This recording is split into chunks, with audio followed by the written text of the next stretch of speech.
오늘 여러분께 들려드릴 이야기는 제 인생을 완전히 바꾼 사건에 관한 것입니다. 안녕하세요. 저는 아리 벤 하임입니다. 이스라엘 국방부에서 20년간 방공기술 고문으로 일해왔습니다. 지난해 6월 어느 날 저는 텔아비브 국방부 청사 12층 사무실에서 평소와 다르지 않은 하루를 보내고 있었습니다. 아이언돔 시스템 점검 보고서를 검토하던 중이었죠. 그때까지만 해도 저는 우리 이스라엘의 방공 기술이 세계 최고라고 확신했습니다. 아니, 그보다도 다른 나라의 무기는 믿지 않았다고 하는 게 정확하겠네요. 갑자기 비상벨이 울렸습니다. 적색 경보였죠. 저는 즉시 작전실로 달려갔습니다. 상황실 대형 스크린에는 충격적인 광경이 펼쳐져 있었습니다. 이란에서 발사된 탄도미사일과 극초음속 미사일이 동시에 우리를 향해 날아오고 있었거든요. 총 15발 확인.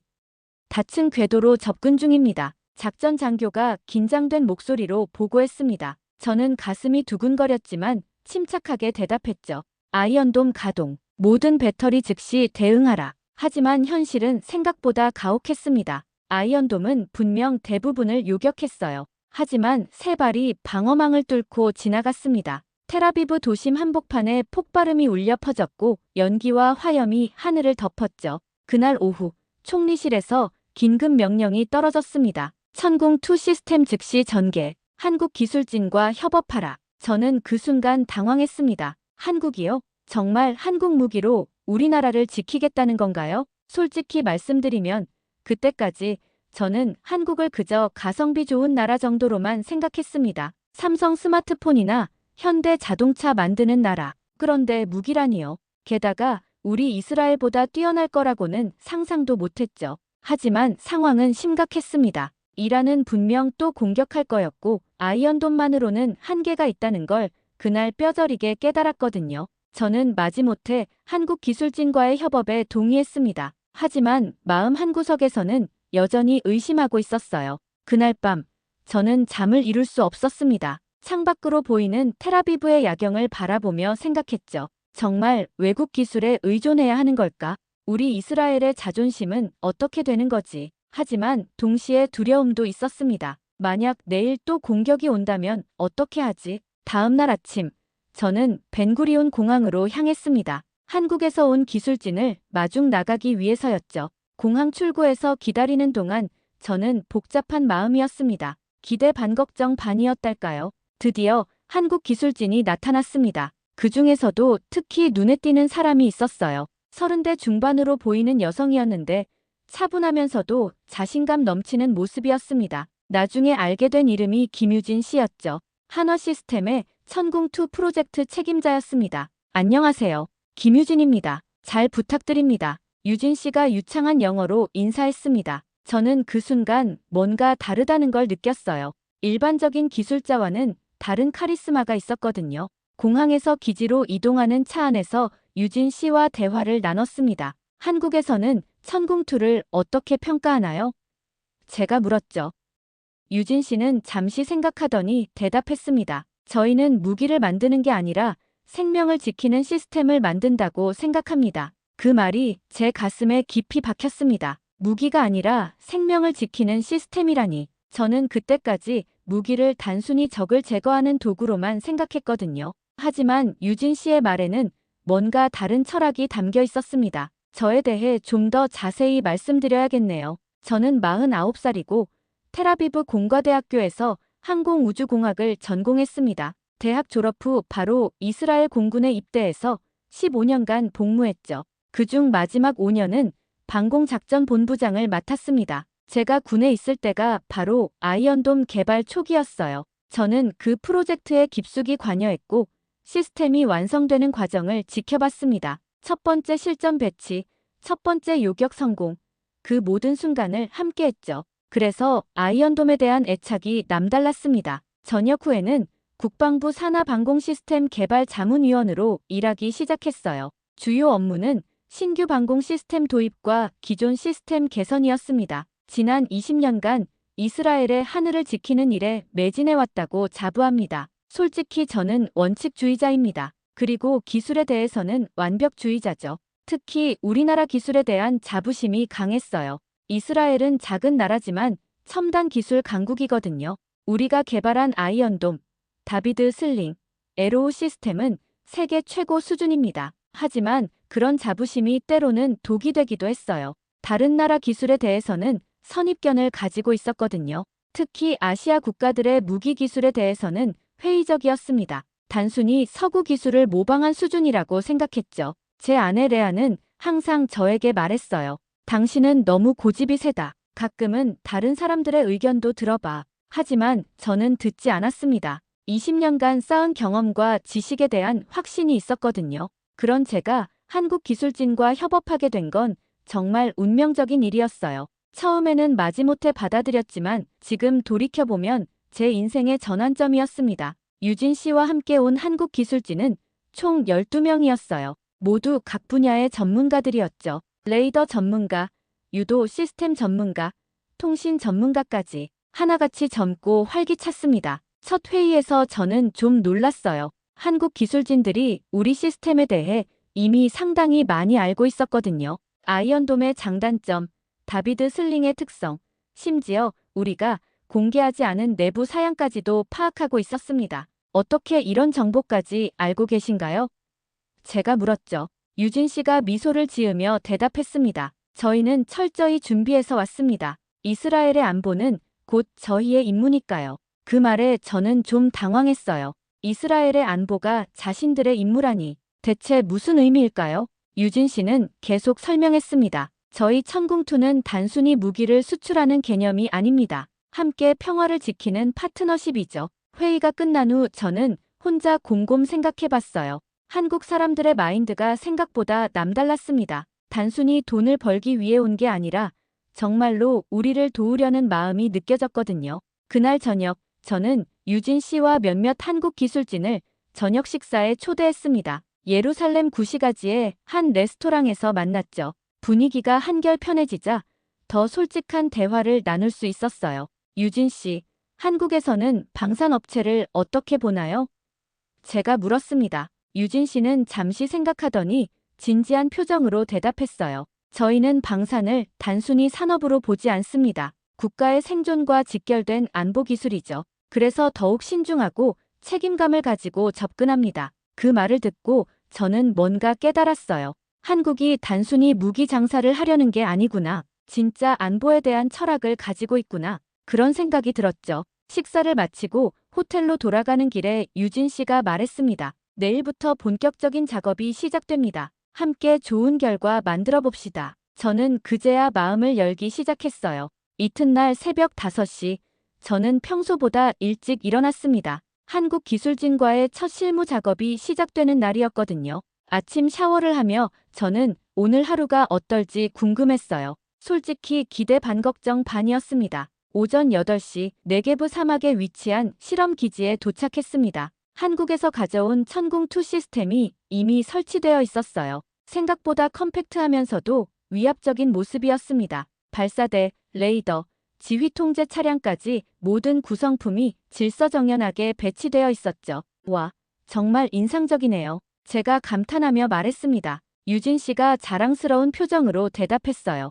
5년간 개발한 결과물입니다. 패트리엇과 비교해도 전혀 뒤지지 않아요. 그때 갑자기 비상벨이 울렸습니다. 또다시 적색 경보였어요. 이번에는 정말 예상치 못한 상황이었습니다. 이란이 복수를 위해 더 강력한 공격을 준비하고 있다는 정보가 들어온 거죠. 총 20발 확인, 탄도미사일 15발, 극초음속 미사일 5발입니다. 상황실에서 급보가 날아왔어요. 저는 순간 등골이 오싹했습니다. 이전 공격보다 훨씬 대규모였거든요. 아이언돔 전체 배터리 가동, 다비드 슬링도 대기 상태로 전환하라. 저는 즉시 명령을 내렸습니다. 하지만 마음 한구석에서는 불안했어요. 이번에도 일부가 뚫릴 가능성이 있었거든요. 유진 씨가 침착하게 말했습니다. 천궁2도 즉시 대응 준비하겠습니다. 우리 시스템으로 커버할 수 있어요. 저는 그 순간 복잡한 마음이었어요. 정말 한국 시스템을 믿어도 될까요?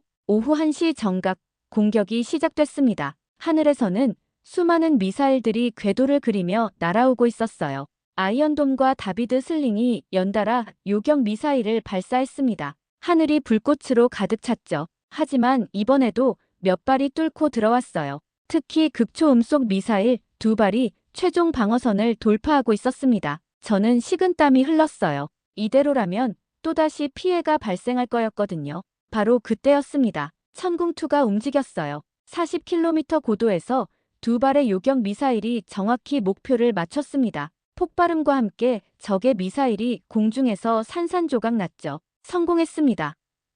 유진 씨가 환하게 웃으며 말했어요. 저는 그 순간 충격을 받았습니다. 정말로 해냈구나. 한국 기술로 우리를 지켜냈구나. 하지만 제 마음은 복잡했어요. 기쁨과 동시에 자존심이 상했거든요.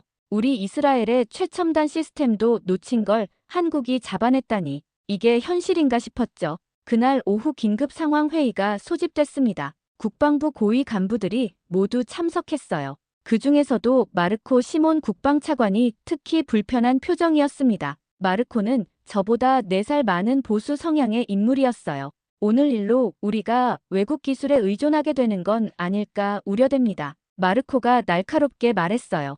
우리 이스라엘의 자존심은 어떻게 되는 겁니까? 저는 그 말에 공감하면서도 한편으로는 현실을 인정해야 한다고 생각했어요. 하지만 결과는 명확합니다. 천궁2가 우리를 구했어요. 제가 조심스럽게 말했죠. 마르코는 여전히 못마땅해 했습니다. 그렇다고 해서 미국 무기를 포기하고 한국 무기에 의존하자는 건 말이 안 됩니다. 우리에게는 전통적인 파트너가 있어요. 회의는 격론으로 이어졌어요. 찬성파와 반대파로 나뉘어 치열한 토론이 벌어졌습니다. 저는 그 사이에서 갈등했어요. 과연 어느 쪽이 옳은 걸까요? 그날 밤 집에 돌아와서 아내 레아와 대화를 나눴습니다. 오늘 한국 무기가 우리를 구했어. 제가 말했죠. 레아는 놀란 표정으로 물었어요. 정말요? 그럼 좋은 거 아니에요? 응, 좋은 건데. 뭔가 복잡해. 우리가 다른 나라에 의존하게 되는 기분이야. 저는 솔직한 마음을 털어놓았어요. 레아는 제 손을 잡으며 말했습니다.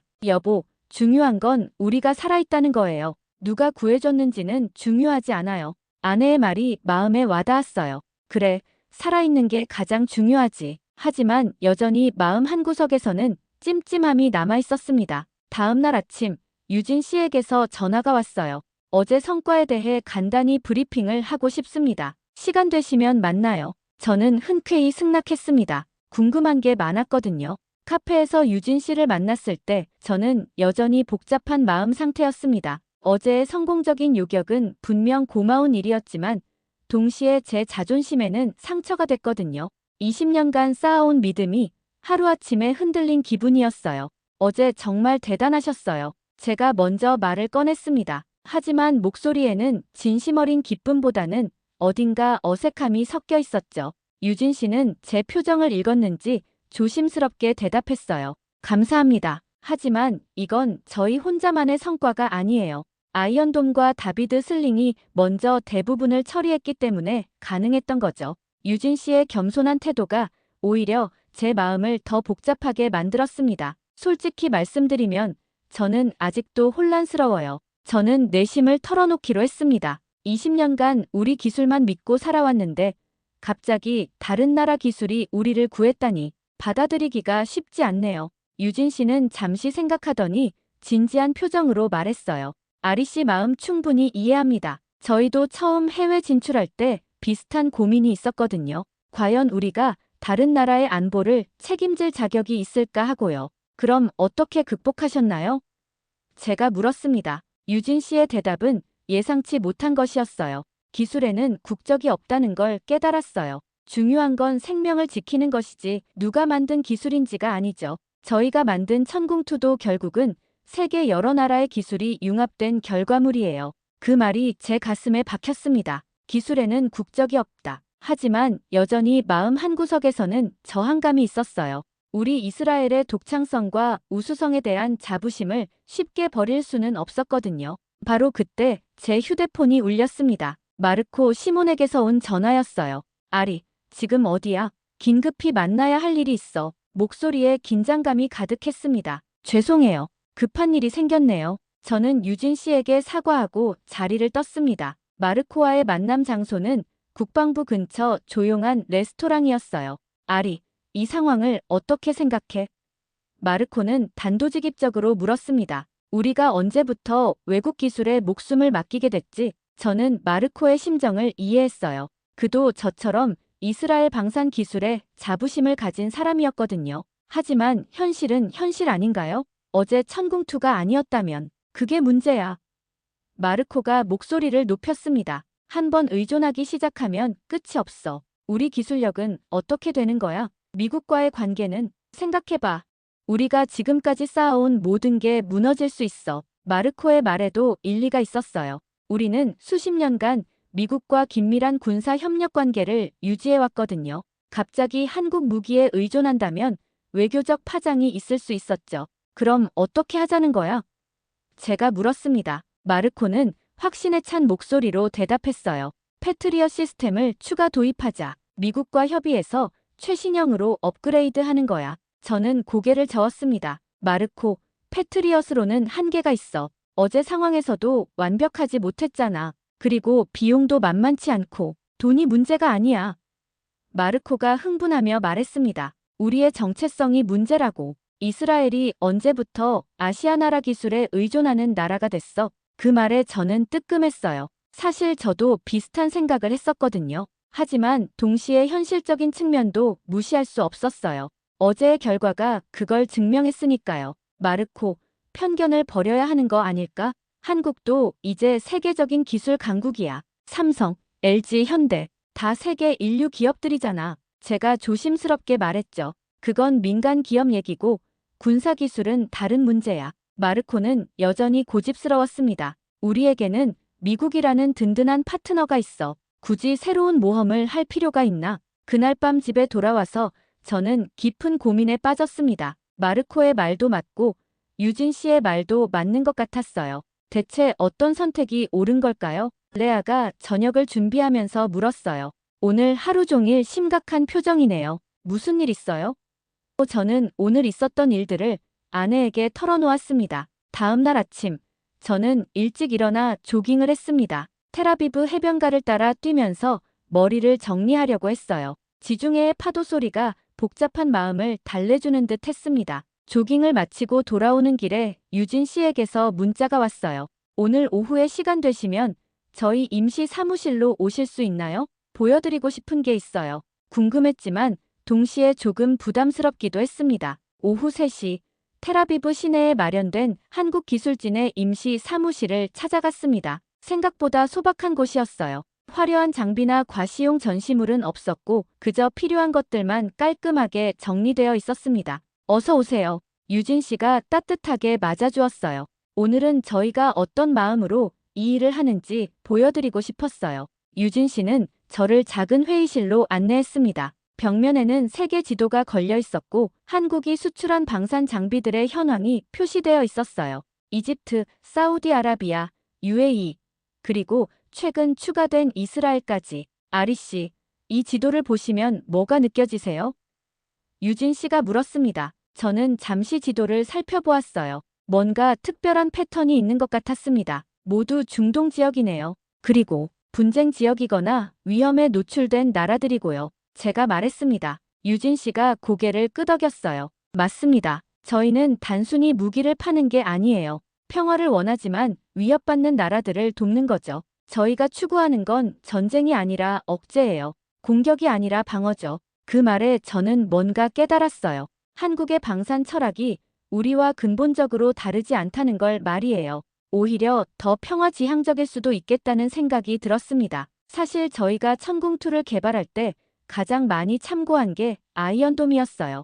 유진 씨가 계속 말했습니다. 이스라엘의 방어 철학을 많이 배웠죠. 민간인 피해를 최소화하면서 효과적으로 방어하는 것. 그 순간 저는 놀랐어요. 정말요? 우리 기술을 참고했다고요? 네, 물론 그대로 따라한 건 아니에요. 하지만 기본 철학은 많이 배웠습니다. 특히 도시 지역에서의 정밀 요격 기술 같은 부분에서요. 유진 씨의 말에 제 마음이 조금 누그러졌어요. 그럼 어떤 점이 다른가요?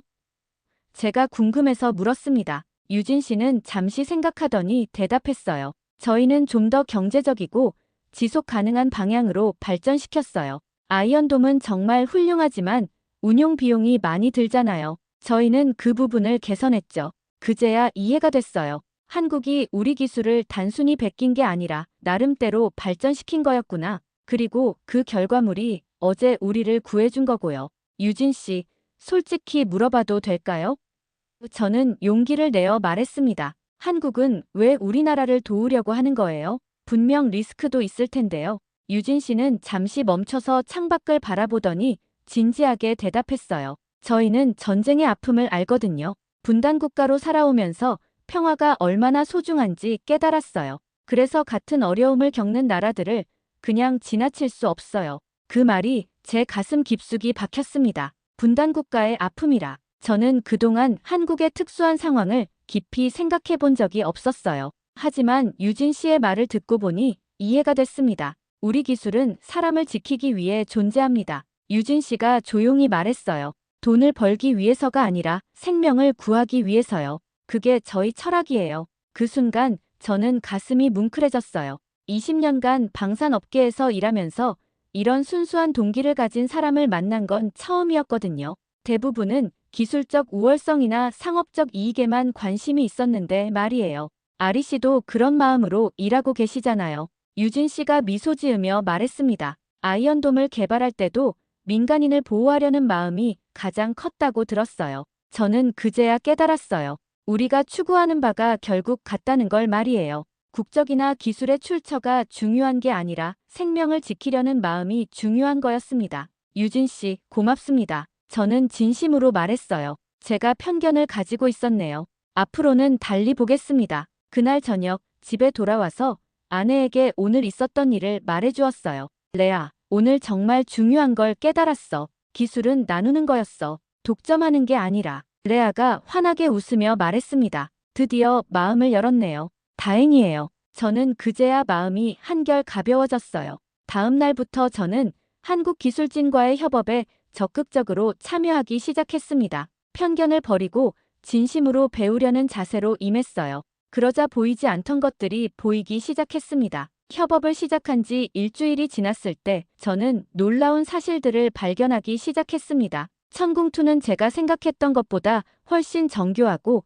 혁신적인 시스템이었어요. 이 레이더 시스템은 어떻게 이렇게 정확하죠? 제가 한국기술진의 레이더 전문가인 김태호 씨에게 물었습니다. 태호 씨는 자랑스러운 표정으로 설명했어요. 저희가 개발한 AESA 레이더는 동시에 100개 이상의 목표를 추적할 수 있어요. 그리고 전자전 환경에서도 안정적으로 작동하죠. 태호 씨의 설명을 들으며 저는 감탄했습니다. 실제로 시뮬레이션 테스트를 해보니 정말 놀라웠어요. 아이언돔보다 탐지거리가 길었고 동시 추적 능력도 뛰어났습니다. 게다가 허위 목표를 구분하는 능력도 상당했어요. 이건 단순히 패트리엇의 저가 버전이 아니네요. 제가 유진 씨에게 말했습니다. 유진 씨가 미소 지으며 대답했어요. 처음부터 독자 개발한 거예요. 물론 기존 기술들을 참고했지만 우리만의 철학으로 만든 거죠. 가장 인상적이었던 건 발사 속도였어요. 패트리엇이나 아이언돔보다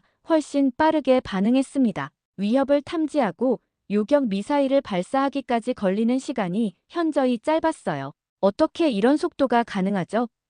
제가 물었습니다. 유진 씨가 설명했어요. 저희는 AI 기반의 자동 요격 시스템을 도입했어요. 인간의 판단 시간을 최소화한 거죠. 그 말에 저는 또 한 번 놀랐어요. AI를 방공 시스템에 실전 적용한 거였거든요. 이론적으로는 가능하다고 알고 있었지만 실제로 구현한 건 처음 봤습니다. 안전성은 어떻게 보장하나요? 저는 걱정스럽게 물었어요. AI가 오판해서 민간 항공기를 요격할 위험은 없을까 하는 우려였습니다. 당연히 안전장치가 있어요. 태호 씨가 자신있게 말했습니다. 다층 검증 시스템으로 민간 목표는 절대 공격하지 않아요. 그리고 최종 결정은 여전히 인간이 내릴 수 있고요. 며칠 후 저는 더욱 놀라운 사실을 알게 됐어요. 한국이 이미 이집트, 사우디아라비아, UAE에 천궁2를 수출했다는 것이었습니다. 그리고 모든 곳에서 만족스러운 성과를 보이고 있다고 했어요. 이집트에서는 어떤 평가를 받았나요?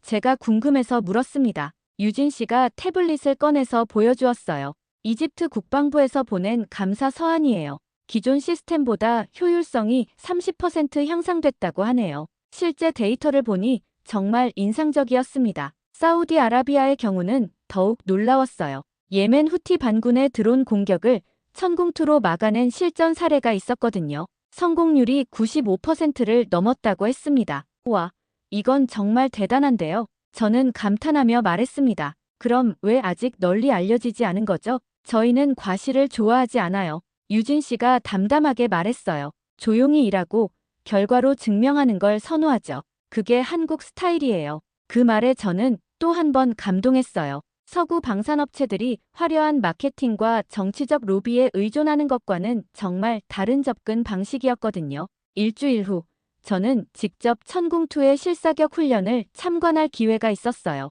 네게브 사막의 훈련장에서 진행된 테스트였습니다. 가상의 적 미사일을 상정한 표적들이 다양한 고도와 속도로 날아왔어요. 발사 준비 완료. 한국 기술진의 지휘관이 보고했습니다. 목표 포착. 요격 미사일 발사. 순간 하늘에서 섬광이 번쩍였고 연달아 폭발음이 들렸습니다. 모든 표적이 정확히 요격됐어요. 15발 중 15발 모두 성공이었습니다. 완벽하네요. 저는 진심으로 감탄했습니다. 이론적 성능과 실제 성능이 일치하는 경우는 드물거든요. 하지만 천궁2는 예상을 뛰어넘는 결과를 보여줬습니다. 그날 오후, 저는 유진 씨와 함께 해변가를 걸으며 이야기를 나눴어요. 유진 씨, 한국은 언제부터 이런 기술력을 갖게 된 거예요? 사실 역사가 그리 길지 않아요. 유진 씨가 솔직하게 말했습니다. 본격적인 독자 개발은 20년 정도밖에 안 됐어요. 하지만 그동안 정말 열심히 했죠. 어떤 동력이 있었나요? 제가 물었습니다. 유진 씨는 잠시 생각하더니 대답했어요. 생존 본능이었어요. 분단 국가로 살면서 스스로를 지켜야 한다는 절박함이 있었죠. 그리고 완전한 자주 국방에 대한 열망도 있었고요. 그 말에 저는 깊이 공감했어요. 우리 이스라엘도 비슷한 상황이었거든요. 주변이 모두 적대국인 환경에서 살아남기 위해 기술 개발에 매진할 수밖에 없었죠. 결국 우리는 비슷한 처지네요. 제가 말했습니다. 유진 씨가 고개를 끄덕였어요. 그래서 더 잘 이해할 수 있는 것 같아요. 그날 밤, 저는 지금까지의 경험을 정리해봤어요. 한국의 기술력이 제 예상을 완전히 뛰어넘었다는 것, 그리고 그들의 철학이 우리와 크게 다르지 않다는 것을 깨달았습니다. 며칠 후, 저에게는 더 큰 시험이 기다리고 있었습니다. 국방부에서 LSAM 시스템의 추가 도입을 검토하겠다고 발표한 거예요. LSAM은 천궁2보다도 더 고도화된 장거리 방공 시스템이었습니다. 이번에는 정말 큰 결정이네요. 저는 유진 씨에게 말했습니다. LSAM은 패트리엇 PAC-3와 직접 경쟁하는 시스템이었거든요. 만약 도입된다면 우리나라 방공 체계에 혁명적 변화가 일어날 거였어요. 부담스럽지만 자신 있어요. 유진 씨가 당당하게 말했습니다. LSAM은 저희가 가장 자신 있는 시스템 중 하나거든요. 하지만 반대 목소리도 만만치 않았어요. 마르코 시몬을 비롯한 보수파들은 여전히 미국산 무기 체계를 선호했습니다. 그들은 한국 무기에 대한 의존도가 높아지는 것을 우려했어요. 아리, 자네는 어떻게 생각해? 마르코가 저에게 직접 물었습니다. 우리는 국방부 회의실에서 LSAM 도입 여부를 논의하고 있었어요. 저는 잠시 고민했습니다. 예전 같았으면 마르코의 의견에 동조했을 거예요. 하지만 지난 몇 주간의 경험이 제 생각을 완전히 바꿔놓았거든요. 솔직히 말씀드리면 한국 기술에 대한 제 생각이 완전히 바뀌었습니다. 저는 용기를 내어 말했어요. 천궁2의 성능을 직접 봤는데 정말 뛰어나더군요. 마르코의 표정이 굳어졌습니다. 그렇다고 해서 전통적인 파트너십을 포기할 수는 없지 않나? 포기하자는 게 아니에요. 저는 신중하게 말했습니다. 다양한 선택지를 갖는 거죠. 한 나라에만 의존하는 것보다 여러 파트너와 협력하는 게 더 안전하지 않을까요? 회의실 분위기가 무거워졌어요. 찬성파와 반대파 사이의 의견 차이가 뚜렷했거든요. 하지만 저는 확신이 있었어요. 지난 몇 주간 본 것들이 그 확신을 뒷받침했습니다. 며칠 후 LSAM 시스템의 시연회가 열렸어요. 한국에서 온 기술진들이 직접 시스템을 가동해서 보여주기로 한 거였습니다. 저는 물론이고 마르코까지 참석했어요. 목표 고도 80km, 극초음속 미사일을 모방한 표적입니다. 한국 기술진이 설명했습니다. 이건 정말 어려운 테스트였어요. 극초음속 미사일은 기존 방공 시스템으로는 요격이 거의 불가능하거든요. 발사 카운트다운 시작. 5, 4, 3, 2, 1 발사. 그 순간 엘셈 미사일이 하늘로 치솟았습니다. 엄청난 속도로 상승하는 모습이 장관이었어요. 몇 초 후 고고도에서 섬광이 번쩍였습니다. 완벽한 요격이었어요. 표적이 산산조각 나는 모습이 레이더 스크린에 선명하게 나타났습니다. 성공입니다. 한국 기술진들이 환호했어요. 저도 모르게 박수를 쳤습니다. 정말 대단한 광경이었거든요. 마르코도 놀란 표정이었어요. 이게 정말 가능한 일인가? 그는 믿기 어렵다는 듯이 중얼거렸습니다. 시연이 끝난 후 브리핑 시간이 있었어요. 한국 기술진들이 엘셈의 기술적 특징을 자세히 설명했습니다. 사거리, 정확도, 반응 속도 모든 면에서 기존 시스템을 앞섰어요. 비용 효율성은 어떻습니까? 마르코가 예상대로 경제적 측면을 물었습니다. 한국 측 답변은 놀라웠어요. 패트리엇 PAC3 대비 약 60% 수준입니다. 하지만 성능은 오히려 더 뛰어나죠. 유진 씨가 자신있게 말했어요. 그 말에 회의실이 술렁거렸어요. 가격도 저렴하면서 성능까지 뛰어나다니 이보다 좋은 조건은 없었거든요. 유지보수는 어떻습니까?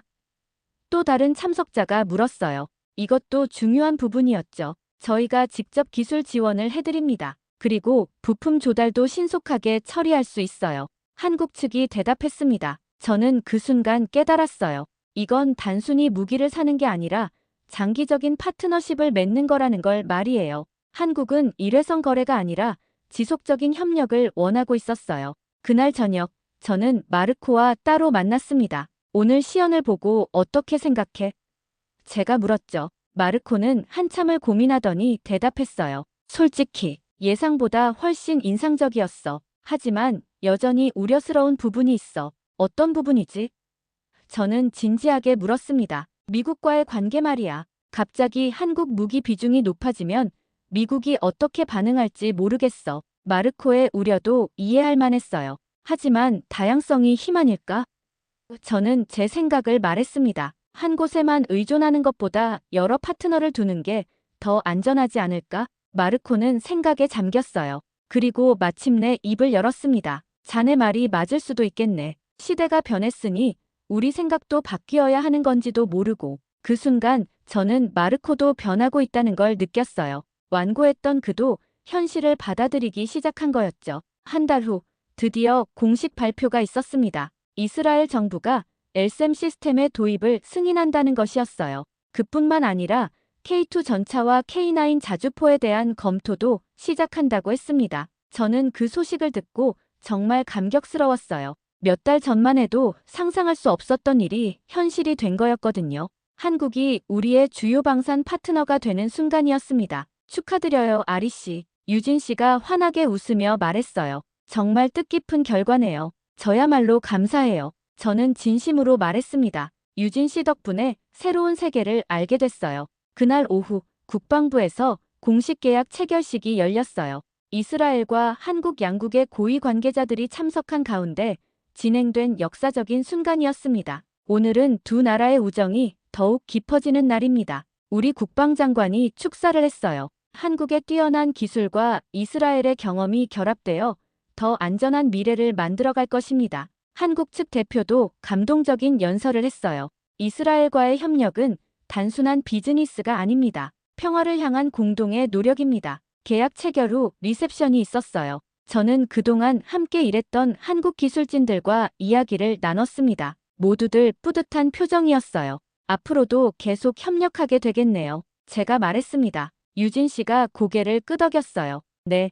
엘셈 배치가 완료되면 K2 전차 테스트도 시작될 예정이에요. 정말 기대됩니다. 유진 씨의 말에 저도 기대가 됐어요. 실제로 몇 주 후 K2 전차의 시범 운용이 시작됐습니다. 북부 골란고원의 험준한 지형에서 진행된 테스트였어요. 저도 참관단의 일원으로 참석했습니다. K2 전차 출발합니다. 한국 기술진의 지시에 따라 전차가 움직이기 시작했어요. 생각보다 조용하고 부드러운 움직임이었습니다. 험한 산악 지형을 오르내리는 모습이 정말 인상적이었어요. 기존에 우리가 운용하던 메르카바 전차보다도 기동성이 뛰어나 보였습니다. 특히 언덕을 오를 때의 추진력이 놀라웠어요. 화력 테스트를 시작하겠습니다. 한국 측 교관이 안내했습니다. K2 전차가 2km 떨어진 표적을 향해 포문을 겨눴어요.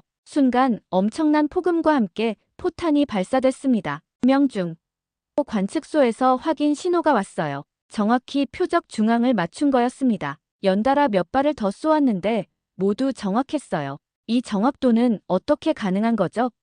저는 한국 기술진에게 물었습니다. 저희 화력 통제 시스템이 상당히 발달되어 있어요. 날씨, 바람, 목표물의 움직임까지 모두 계산해서 자동으로 조준하죠. 그날 테스트에는 독일제 레오파르드 전차와 미국제 에이브람스 전차도 함께 참여했어요. 성능 비교를 위해서였죠. 결과는 놀라웠습니다. 기동성 면에서는 K2가 압도적이었어요. 같은 코스를 주행하는데 가장 빠르게 완주했거든요. 화력 면에서도 명중률이 가장 높았습니다. 정말 대단하네요. 우리 참모진 중 한 명이 감탄하며 말했어요. 이 정도 성능이면 우리 기갑 전력이 크게 향상되겠어요. 며칠 후에는 K9 자주포 테스트도 있었어요. 이것도 인상적이었습니다. 사격 정확도는 물론이고 연사 속도도 뛰어났어요. 분당 8발까지 발사할 수 있다고 했습니다. 기존 우리 자주포보다 2배 빠르네요. 저는 놀라며 말했습니다. 한국 기술진이 자랑스럽게 설명했어요. 자동 장전 시스템 덕분이에요. 인력도 절약되고 효율성도 높아지죠. 이 모든 테스트 결과를 종합해보니 한국 무기의 우수성이 명확했어요. 성능, 가격, 유지보수 모든 면에서 경쟁력이 있었습니다. 그해 말 우리는 K2 전차 40대와 K9 자주포 20대의 추가 도입을 결정했어요. 천궁2와 엘셈에 이어 또 다른 대규모 계약이었습니다. 이제 정말 한국이 우리의 핵심 파트너가 됐네요. 제가 유진 씨에게 말했습니다. 유진 씨도 뿌듯한 표정이었어요. 저희도 이스라엘과의 협력을 통해 많이 배우고 있어요. 실전 경험이 풍부한 이스라엘의 노하우는 정말 값진 자산이죠. 유진 씨의 겸손한 태도가 여전히 인상적이었습니다. 그 무렵 중동의 다른 나라들도 한국 무기에 관심을 보이기 시작했어요. 우리의 성공 사례를 보고 자신들도 도입을 검토하겠다는 거였죠. 한국이 중동의 새로운 방산 강국으로 부상하고 있네요. 저는 감회가 새로웠어요. 불과 몇 달 전만 해도 상상도 못했던 일이었거든요. 마르코도 이제는 완전히 마음을 바꿨어요. 아리, 자네가 옳았어. 한국과의 협력은 정말 현명한 선택이었네. 그가 솔직하게 인정했습니다. 마르코도 처음에는 반대했지만 결국 현실을 받아들였잖아요. 저는 웃으며 말했어요. 변화를 받아들이는 것도 용기가 필요한 일이죠. 그해 연말, 한국 기술진들이 본국으로 돌아가는 날이 왔어요. 몇 달간 함께 일했던 동료들을 배웅하러 공항에 나갔습니다. 정말 감사했습니다. 저는 유진 씨와 악수하며 말했어요. 덕분에 새로운 세계를 알게 됐어요. 저희야말로 감사해요. 이스라엘에서 정말 많이 배웠습니다. 유진 씨도 아쉬워하며 말했어요. 앞으로도 계속 좋은 관계 유지해요. 공항에서 돌아오는 길에 저는 지난 몇 달을 돌이켜봤어요. 정말 많은 변화가 있었습니다. 제 생각도 바뀌었고 우리나라의 방산 정책도 바뀌었어요. 무엇보다 기술에는 국경이 없다는 걸 깨달았습니다. 중요한 건 누가 만들었느냐가 아니라 얼마나 생명을 지킬 수 있느냐였어요. 그날 밤 아내와 함께 저녁을 먹으며 이야기했어요. 레아, 정말 많은 일이 있었지? 레아가 미소 지으며 대답했습니다. 당신이 많이 변했어요. 더 열린 마음을 갖게 된 것 같아요. 저는 고개를 끄덕였어요. 맞아. 편견을 버리니까 보이지 않던 것들이 보이더라고. 그게 제가 얻은 가장 큰 수확이었습니다. 1년이 지난 지금 저는 완전히 다른 사람이 되었습니다. 한국과의 협력을 통해 얻은 경험은 제 인생을 바꿔놓았어요. 그리고 이스라엘의 방산 정책도 크게 달라졌습니다. 현재 우리 군에는 천궁2가 12개 배터리, 엘셈이 6개 배터리 배치되어 있어요. K2 전차는 첫 번째 대대가 완편되었고 K9 자주포도 2개 중대가 운용 중입니다. 가장 놀라운 건 실전 성과였어요. 지난해 가을, 이란의 또 다른 미사일 공격이 있었는데 한국 무기들이 완벽하게 방어해냈거든요. 26발 중 26발 모두 요격 성공이었습니다. 이제 정말 든든하네요. 그날 작전실에서 저는 안도의 한숨을 쉬었어요. 예전 같았으면 일부라도 뚫릴 수 있었을 텐데 다층 방어 시스템이 완벽하게 작동한 거였습니다. 한국 기술진들도 정기적으로 방문해서 기술 지원을 해주고 있어요. 유진 씨는 이제 중동 지역 총괄 책임자가 되어서 더 자주 만나게 되었습니다. 한국의 중동 진출이 정말 빨라지고 있네요. 지난달 유진 씨와 만났을 때 제가 말했어요. 실제로 요르단, 레바논, 심지어 이집트까지 한국 무기 도입을 확대하고 있었거든요. 이스라엘이 좋은 사례가 되어주었어요. 유진 씨가 고마워하며 말했습니다. 덕분에 다른 나라들도 신뢰하게 된 것 같아요. 저는 그 말에 뿌듯함을 느꼈어요. 우리가 먼저 용기를 내어 선택한 게 좋은 결과로 이어진 거였으니까요. 돌이켜보면 제가 가장 부끄러워하는 건 초기의 편견이었어요. 한국을 단순히 가성비 좋은 나라 정도로만 생각했던 무지한 말이에요. 지금 생각해보면 정말 얕은 판단이었습니다. 한국은 가성비가 아니라 혁신의 나라였어요. 기존 틀을 깨고 새로운 가치를 창조하는 나라였습니다. 그리고 무엇보다 진정한 파트너십을 추구하는 나라였어요. 최근에는 제가 다른 나라 방산 관계자들에게 한국을 추천하고 있어요. 한국과 협력해보세요. 정말 만족할 겁니다. 제가 자신있게 말하죠. 실제로 그리스, 루마니아, 폴란드 등 유럽 국가들의 관계자들이 저에게 조언을 구하러 옵니다. 이스라엘의 경험을 듣고 싶어 하거든요. 한국 기술의 가장 큰 장점이 뭔가요? 지난주 폴란드 국방부 관계자가 물었어요. 저는 주저없이 대답했습니다. 신뢰성이에요. 약속한 성능을 반드시 구현해내고 약속한 일정을 지킵니다. 그리고 무엇보다 진정성 있는 파트너십을 추구하죠. 그 말에 폴란드 관계자가 깊이 공감하더군요. 그런 파트너를 찾는 게 정말 어려운 일인데 말이에요. 저는 이제 한국을 이렇게 표현합니다. 조용히 세계를 바꾸고 있는 나라. 화려한 선전이나 과시 없이 묵묵히 자신의 길을 가면서도 확실한 결과를 만들어내는 나라라고요. 그리고 무엇보다 한국의 방산 철학에 감동받았어요. 우리 기술은 사람을 지키기 위해 존재한다. 유진 씨가 처음 했던 그 말이 지금도 제 가슴에 남아 있습니다. 최근 제가 새로 맡은 업무는 한국과의 기술 협력 확대예요. 단순히 무기를 사오는 게 아니라 함께 연구 개발을 하는 거죠. 이스라엘의 실전 경험과 한국의 기술력을 결합하면 더 좋은 결과가 나올 거라고 확신해요. 차세대 방공 시스템을 함께 개발해보면 어떨까요? 지난달 유진 씨에게 제안했어요. 유진 씨도 흥미로워했습니다. 좋은 아이디어네요. 구체적으로 논의해봅시다. 이제 저는 스스로를 한국 방산의 홍보대사라고 생각해요. 기회가 될 때마다 한국의 우수성을 알리고 있거든요. 그게 제가 할 수 있는 보답이라고 생각합니다. 며칠 전에는 텔아비브 대학교에서 강연을 했어요. 주제는 글로벌 시대의 방산 협력이었습니다. 그 자리에서 저는 한국과의 경험을 상세히 소개했어요. 편견을 버리고 열린 마음으로 접근하면 새로운 기회가 보입니다. 제가 학생들에게 말했죠. 한국이 바로 그런 기회였어요. 강연 후 한 학생이 질문했어요. 교수님, 앞으로 한국이 세계 방산 시장에서 어떤 위치를 차지할 것 같나요? 저는 확신에 찬 목소리로 대답했습니다. 한국은 이미 주요 플레이어가 되었어요. 앞으로는 더욱 중요한 역할을 할 것이고 세계 평화에도 큰 기여를 할 거예요. 그날 밤 집에 돌아와서 아내와 이야기했어요. 레아, 1년 전에 나와 지금의 나는 완전히 다른 사람 같아. 레아가 웃으며 말했습니다. 좋은 변화예요. 더 겸손해지고 더 지혜로워졌어요. 저는 정말 감사하고 있어요. 한국과의 만남이 저에게 새로운 시각을 열어주었거든요. 그리고 그 시각으로 바라본 세상은 훨씬 풍요롭고 희망적이었습니다. 마지막으로 여러분께 묻고 싶습니다. 여러분은 한국의 방산 기술을 어떻게 생각하시나요? 저처럼 편견을 가지고 계신 분이 혹시 있을까요? 저의 경험을 통해 말씀드리고 싶은 건 선입견이라는 게 얼마나 위험한지 하는 겁니다. 제가 만약 끝까지 고집을 부렸다면 이런 소중한 경험을 놓쳤을 거예요. 한국은 더 이상 추격자가 아닙니다. 이게 제가 내린 결론이에요. 이제는 선도자예요. 세계 방산 기술을 이끌어가는 나라 중 하나가 되었어요. 특히 한국의 방산 철학에 주목해보세요. 단순히 무기를 만드는 게 아니라 평화를 지키는 도구를 만든다는 철학 말이에요. 이런 가치관이야말로 진정한 기술 강국의 모습이 아닐까요? 그리고 한국의 파트너십 정신도 인상적이었어요. 일방적으로 팔고 끝나는 게 아니라 함께 성장하고 함께 발전하려는 자세였거든요. 이런 접근 방식이야말로 지속 가능한 협력의 기반이라고 생각해요. 저는 이제 확신합니다. 한국이 세계 평화에 중요한 역할을 할 거라고요. 뛰어난 기술력과 올바른 가치관을 가진 나라니까요.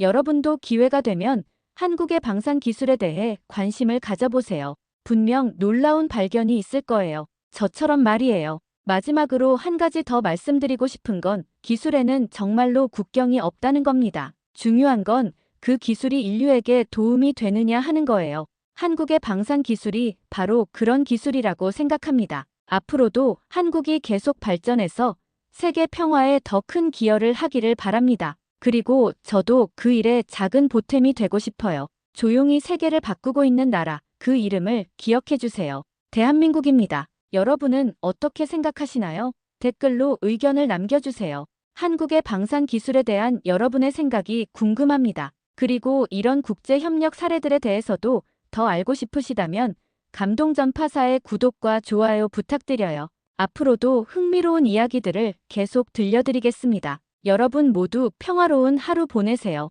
마지막까지 들어주셔서 정말 감사합니다.